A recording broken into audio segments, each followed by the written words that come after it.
Have you ever wondered how someone so young, so ordinary, could rise against impossible odds? David was small, overlooked and underestimated, yet inside him lived courage, wisdom, and a faith that reshaped his destiny long before the world noticed him. This is the story of David. David was the youngest son of Jesse. He lived in the quiet hills of Judah. He was not born into fame or authority. No one expected him to achieve greatness. Yet from the earliest days, his life was shaped by responsibility. Every dawn, he guided the sheep to water. He carefully scanned the horizon for predators. Every day, he lifted lambs trapped in thorns. He ensured the flock stayed together across rocky terrain. These tasks were repetitive and unseen. They taught him patience, vigilance, and steady courage. It was not the applause of others that formed David. It was the demands of the land, the needs of the helpless, and the quiet discipline of duty. Lions stalked, bears emerged from shadowed forests, and storms came suddenly. Each encounter tested him beyond endurance. David learned that courage was not about seeking danger. It was about facing it when unavoidable. These small experiences laid the foundation for the man who would one day face giants. At night, beneath open skies, David rested with his harp. Music became more than sound. It became reflection and prayer. Each note echoed in the quiet hills, a dialogue with God. He learned to listen not for dramatic signs, but for steady guidance in the stillness. Before he ever spoke the words, "The Lord is my shepherd, I shall not want," he already carried their truth in his heart. The simplicity of shepherd life was deceptive. It taught him observation, endurance, and responsibility. Every danger, whether lion, bear, or storm, became a lesson in faith and preparedness. One day Jesse sent David to deliver food to his brothers at the battlefield. What seemed a simple errand became a turning point. David arrived to see not courage, but fear. The soldiers stood armed and trained, yet hesitation clouded them. Across the valley, Goliath's voice rang out, mocking Israel relentlessly. He challenged not only their strength, but their faith. David's brothers scoffed at him. A shepherd boy among warriors? They doubted his purpose and ability, but David did not argue. He came to understand. He observed the fear, the hesitation, and the weight that had silenced men who were strong in reputation, but weak in heart. He asked questions quietly, seeking clarity. Why does fear speak louder than faith? Why is silence allowed to dominate? What is the measure of courage when all around tremble? When the story reached Saul, David was summoned to the king. Standing among seasoned warriors, he did not boast. He recounted past moments when God had delivered him in the fields, when lions and bears were defeated not by strength alone, but by reliance on the Lord. These were not tales for pride, but evidence that faith, quietly lived, yields results far beyond human expectation. Saul offered him armor, polished and heavy, made for men trained for decades. David tried it and found it cumbersome. He realized immediately that it would hinder him rather than protect him. He removed it, trusting the faith he had cultivated and the experience he had gained in the hills. This was not rebellion, but wisdom. As he approached Goliath, the valley seemed to hold its breath. The giant laughed, assuming his size determined victory. But David moved deliberately, selecting stones with care. Each one was familiar, smoothed by water, and chosen with precision. Each swing of the sling in practice had prepared him for this exact moment. Courage was not sudden. It was preparation revealed. He swung the sling. One stone flew through the air. It struck true. The giant fell. Silence followed. Awe followed. Victory came not from force, but from trust, preparation, and a heart anchored in faith. David did not linger in triumph.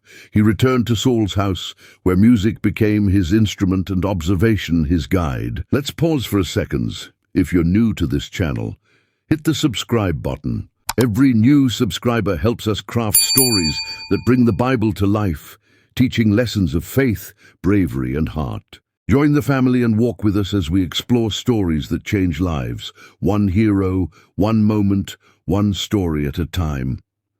God bless you. Now let's continue. David's days in Saul's house followed no predictable pattern. Some mornings were calm, almost peaceful, as though the palace itself had forgotten tension. Other days carried a weight that pressed against every conversation, every glance, every silence. David learned quickly that power is not always loud. Often it moves quietly, shaping rooms without announcing itself. When Saul summoned David to play, the room would change. Servants moved more carefully. Guards adjusted their posture. Conversations ended mid-sentence. David would take his place, harp resting against his knee, fingers steady, heart alert. He did not play to impress. He played to soothe, to calm a mind burdened by unrest. And as the music filled the chamber, Saul's breathing slowed, his clenched hands relaxed, and for a moment the storm within him eased. But David was always watching. He noticed how Saul's relief never lasted, how peace came briefly, then slipped away. He observed how fear and insecurity can sit inside authority, shaping decisions without warning. David learned that leadership is not defined by position alone, but by the condition of the heart that holds it. Outside the palace, Saul began assigning David responsibilities beyond music. At first, they were small tasks, leading short patrols, delivering messages, observing border movements.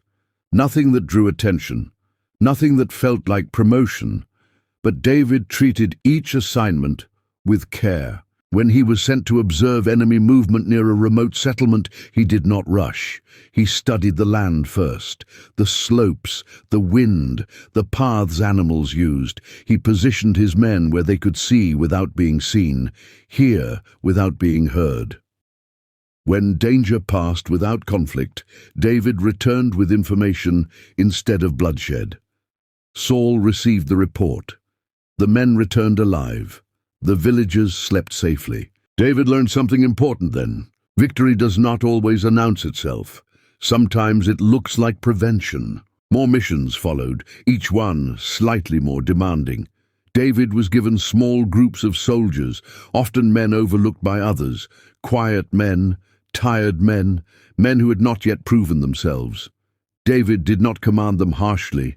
He watched them, learned their strengths, adjusted his approach. When one was impulsive, he slowed him. When another hesitated, he reassured him. Slowly, trust formed, not because David demanded it, but because he earned it. The soldiers noticed. They began to listen more closely, to wait for his signal, to follow his judgment even when they didn't fully understand it. And when success followed quietly and consistently, word began to spread. The people noticed too. Villages spoke of the young leader who did not take more than was needed, who protected fields without demanding reward, who ensured order without cruelty. Mothers slept easier when David's men were nearby. Merchants traveled with less fear. These stories moved faster than David realized, and so did the songs. Saul heard them. At first, he dismissed them. But repetition has power. The words settled where insecurity already lived.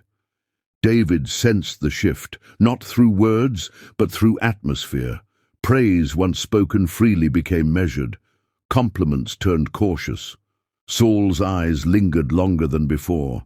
Danger was no longer open, it was subtle. David learned to walk carefully. One evening, Saul sent David on a mission that required speed. Raiders had been reported near a farming village, and delay could mean loss of crops, or worse. David arrived before nightfall. He spoke with the villagers, listened carefully, asked questions others might skip.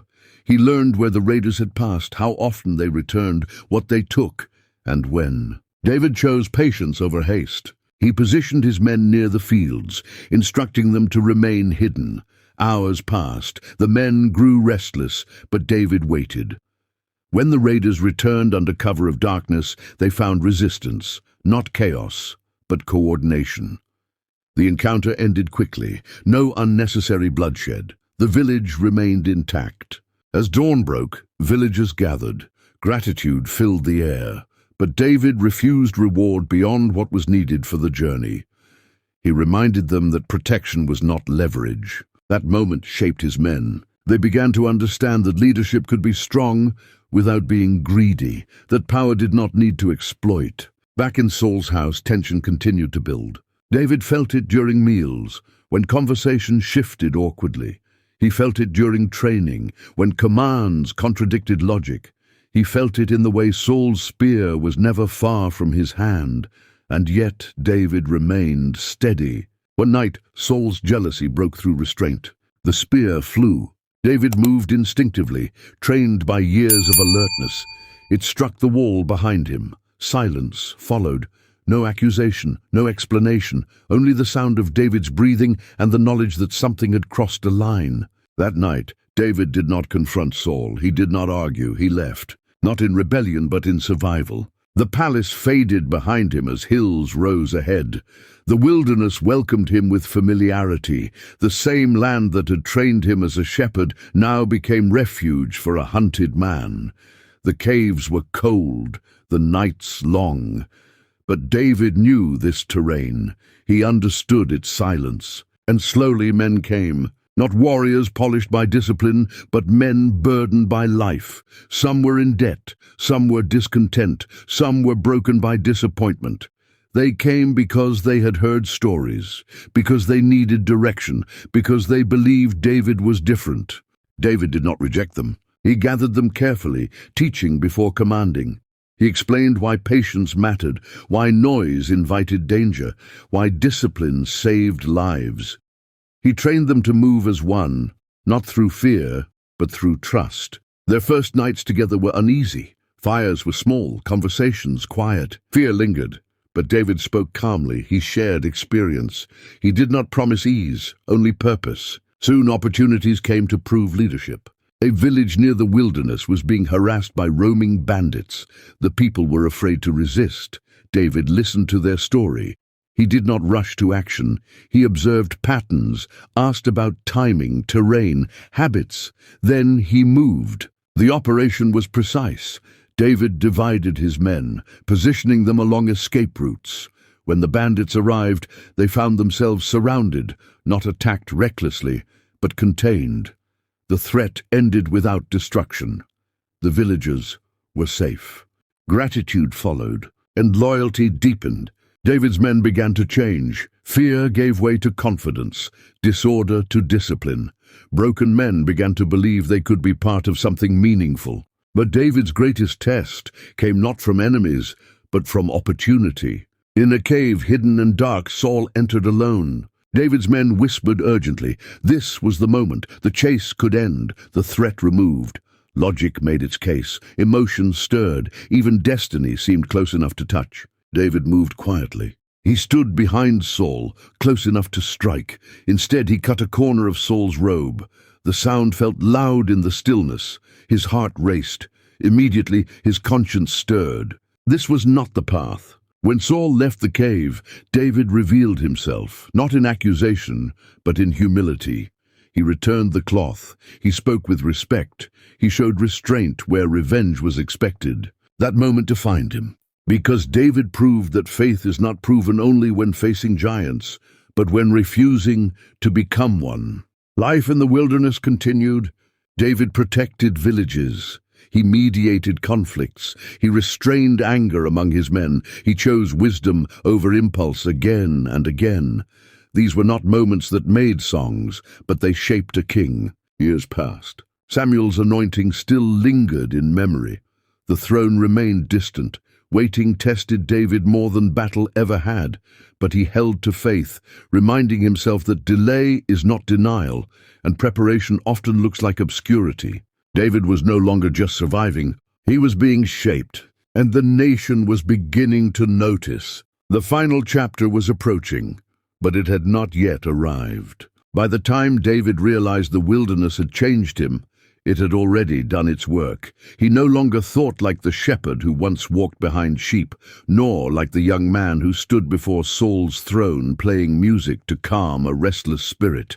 The years had shaped his thinking, sharpened his discernment, and deepened his restraint. He had learned to survive uncertainty without becoming bitter, to lead men without abusing authority, and to trust God without demanding explanations. Yet the danger had not ended. Saul's pursuit continued, driven less by strategy and more by fear. The king no longer hunted David to protect the kingdom, but to protect his own fading sense of control. His army moved with urgency but not clarity. Saul listened to rumors, followed whispers, and acted on suspicion. David, meanwhile, moved with patience. He did not travel recklessly. He studied terrain. He listened before acting. He remembered every lesson learned in silence. There were moments when escape felt impossible. Narrow valleys, dead ends, betrayals narrowly avoided. And yet, time after time, David slipped away, not because he was faster, but because he was wiser. He understood something Saul no longer did, that leadership without peace becomes dangerous, and power without humility destroys itself. David's men struggled during these years. Hunger tested them, fear tempted them, anger simmered when opportunity seemed close but unreachable. Some questioned David's restraint. Others wondered how long waiting could possibly be called faith. David listened. He did not silence their doubts. He guided them through example, reminding them that survival without integrity is not victory. One of the hardest moments came when David encountered Saul again, this time in open terrain, with Saul surrounded by soldiers. Night had covered the camp. Exhaustion had overcome vigilance. David and his men stood at the edge of possibility once more. Saul lay sleeping, defenseless, his spear planted near his head. Again the voices came. Again the argument sounded convincing. Again David refused. He took the spear and water jug instead, symbols of power and life, then withdrew. From a safe distance he called out. His voice cut through the night air, calm but firm. He showed Saul what he had taken. He proved he could have ended everything, but chose not to. This was not weakness. It was mastery. Saul wept. Regret surfaced. Words were spoken, heavy with emotion but light on permanence. David did not trust the moment to last. He accepted the words but kept his distance. Wisdom told him that remorse does not always heal fear. Soon after, the inevitable happened. Saul's strength failed in battle. Confusion overtook leadership. The king who once stood tall among his people fell, not by David's hand, but by the weight of his own unraveling. News reached David slowly. When it did, it was heavy. David did not celebrate. He mourned. He wept for Saul not because Saul had been kind, but because Saul had been chosen. He mourned Jonathan, his friend, his brother in loyalty, a bond not built on advantage, but on truth. David understood that victory without honor leaves scars. His lament echoed a truth few expected, that a man can grieve the fall of someone who tried to destroy him. This grief set David apart, because it revealed a heart ready for responsibility, not revenge. With Saul gone, the path forward opened, but not easily. David did not rush to claim the throne. He waited. He sought God. He moved carefully. Leadership was not something to seize, it was something to receive. The people of Judah came first. They knew David. They had seen his restraint, felt his protection, heard his wisdom.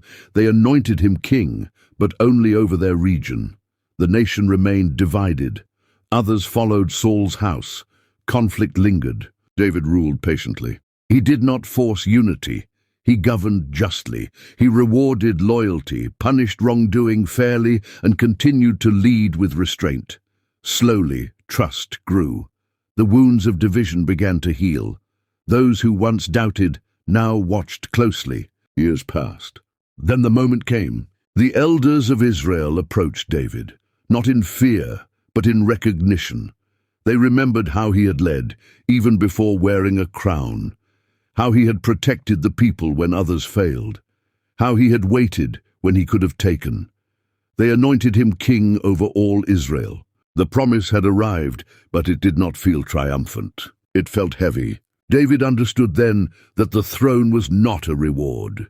It was a responsibility. The years of waiting had not delayed the promise. They had prepared him to survive it. He established Jerusalem as the center of the kingdom, uniting tribes not by force, but by vision. He strengthened defenses, organized leadership, and brought order where chaos once ruled. Yet even in success, David remembered the wilderness. He remembered hunger, fear, silence. Those memories kept him grounded. David's reign was marked by strength, but also by humanity. He was not perfect. He would fail in ways that revealed his flaws deeply. But even then, the foundation built in obscurity mattered. When confronted with his sin, David did not hide. He repented. He returned to humility. Because leadership shaped by God does not deny weakness, it submits it. David's story is not about flawless victory. It is about faithful process. From pasture to palace, from harp to crown, from hiding to responsibility. David's life teaches that greatness is not rushed into being. It is formed slowly, painfully, and intentionally. God does not elevate character he has not tested, nor place authority where humility has not taken root. And so David stood, not as a perfect king, but as a prepared one. A man who learned to wait, a leader who refused shortcuts, a servant who trusted God's timing over human opportunity. His journey reminds us that what feels like delay may be development, that obscurity may be training, and that patience under pressure often precedes purpose revealed. If this story has spoken to you, if it has reminded you that waiting is not wasted, then stay with us. Subscribe now for more deep, thoughtful journeys through the lives, struggles, and faith of biblical figures, told with clarity, depth, and purpose. Your story, like David's, may still be unfolding.